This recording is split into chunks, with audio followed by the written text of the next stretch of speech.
Solidarity இளைஞர் அமைப்பின் சார்பில் தேர்தல் அறிக்கை தயாரிக்கப்பட்டு செவ்வாய்க்கிழமை வெளியிடப்பட்டது. கோயம்புத்தூர் பத்திரிகையாளர் மன்றத்தில் நடைபெற்ற இந்நிகழ்வில் அந்த அமைப்பின் மாநில தலைவர் முகமது ரியாஸ் தேர்தல் அறிக்கையை வெளியிட்டார். பின்னர் செய்தியாளர்களுக்கு பேட்டியளித்த அவர், எங்கள் அறிக்கை இளைஞர்கள் நலன் சார்ந்து வெளியிடப்பட்டுள்ளது. நாங்கள் கட்சி சார்ந்த அறிக்கையை வெளியிடவில்லை. நாங்கள் தேர்தலில் போட்டியிடவில்லை. எங்களுடைய அறிக்கையை அனைத்து கட்சிகளிடமும் வழங்க உள்ளோம் என்றும் தெரிவித்தார். தமிழ்நாட்டில் யூத் கமிஷன் தேவைப்படுகிறது என்று கேட்டுக்கொண்ட அவர், தமிழகத்தில் தொடர்ச்சியாக வேலை இழப்புகள் இருந்து வருவதாகவும், வருடந்தோறும் 5% இளைஞர்களுக்கு வேலை இழப்பு ஏற்படுவதாகவும் கூறினார். எனவே மதிப்பெண் அடிப்படையிலான கல்வி மட்டும் இளைஞர்களுக்கு போதாது, அதை தாண்டி திறன் அடிப்படையிலான கல்வி தேவைப்படுகிறது என்று தெரிவித்தார். ஒவ்வொரு மாவட்டத்திலும் உள்ளூர் தொழில் வாய்ப்புகளை முன்னிலைப்படுத்த வேண்டும் என்றார். ஐடி தொழில்துறை சார்ந்து மட்டும் அனைத்தையும் நிறைவுபடுத்த முடியாது என்று அரசு நினைப்பதற்கு ஆட்சேபனை தெரிவிப்பதாகவும் கூறினார்.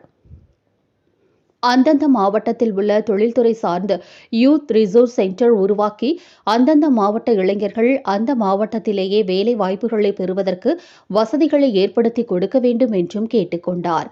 அனைத்து தரப்பு இளைஞர்களிடமும் கருத்துக்கள் கேட்கப்பட்டுதான் இந்த தேர்தல் அறிக்கை தயாரிக்கப்பட்டுள்ளது என்று குறிப்பிட்ட அவர், இஸ்லாமிய இளைஞர்கள் மீதான இஸ்லாமிய போபியா போலவே தலித் இளைஞர்கள் மீதும் தாக்குதல்கள் நடத்தப்படுவதாக தெரிவித்தார். முதல்வர் அறிவித்த அறிவிப்புகள் எல்லாம் சட்ட ரீதியாக அமல்படுத்த வேண்டும் என்றார். பெண்களை முன்னிலைப்படுத்தி பல்வேறு அறிவிப்புகள் வெளியிடப்படும் பட்சத்தில் இளைஞர்கள் பற்றி யாரும் பேசுவதில்லை என்றும் தெரிவித்தார். மேலும் தமிழகத்தில் இதெல்லாம் மாவட்டங்களை காட்டிலும் கோவை மாவட்டத்தில் போதைப் பொருட்கள் என்பது அதிகமாக உள்ளதாகவும் அந்த இயக்கத்தினர் தெரிவித்தனர். ஒன்று இங்கே தேவைப்படுகிறது என முதலாக நாங்கள் சாலிடாரிட்டி அமைப்பின் சார்பாக எல்லா அரசியல் கட்சிகளிடமும் கேட்க விரும்புகிறோம். நாங்கள் தேர்தலில் போட்டியிடக்கூடிய இயக்கம் அல்ல. ஆனால் தேர்தல் அரசியலில் ஈடுபட்டிருக்கக்கூடிய கட்சிகளை, இளைஞர்களுடைய குரலை அவர்களுக்கு கொண்டு சென்று இதன் மூலமாக அவர்களுடைய தேர்தல் வாக்குறுதிகளில் அவர்கள் அமைக்கவிருக்கும் அரசாங்கத்தில் இளைஞர் நலன்களை முன்வைத்தவர்களாக அவர்கள் சிறம்பட செய்ய வேண்டும் என்பதை வலியுறுத்துவதற்காகத்தான் இன்றைய தினம் இந்த கலாய்வு, இந்த பத்திரிகையாளர் சந்திப்பு நடைபெறுகிறது.